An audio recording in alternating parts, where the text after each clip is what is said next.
Dear brothers and sisters in Christ, as we continue in this Easter season, may the radiance of our risen Christ be with you in faith and in hope and in charity. The Catholic bishops of Indiana announced today, May 6th, that across the state we will begin resuming public liturgies by May 30th, the Vigil of Pentecost.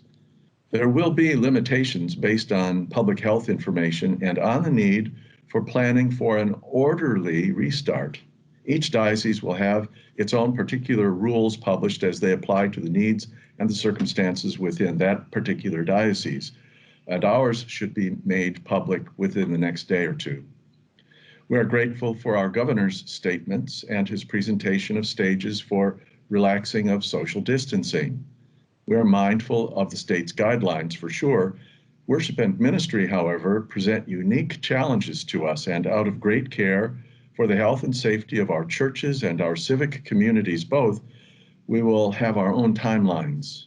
We estimate that there are about 130,000 Catholics across our 24 Indiana counties, and it takes a lot of planning to redirect that amount of traffic.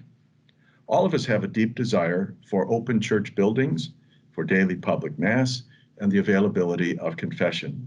However, this announcement and our initial efforts aim at reestablishing public Saturday, Sunday worship.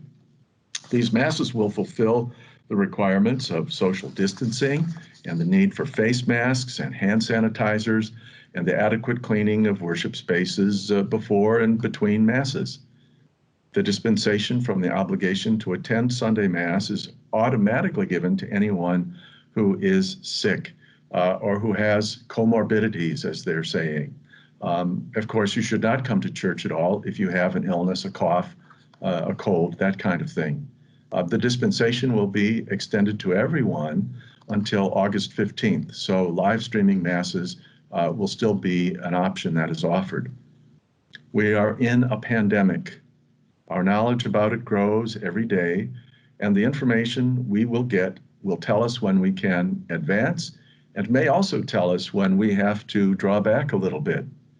What works in a parish of 100 families will not work in a parish of 1,000 households or 4,000 households, and we have a couple that are that large. So we have to be patient with ourselves and with our neighboring parishes and to try our best.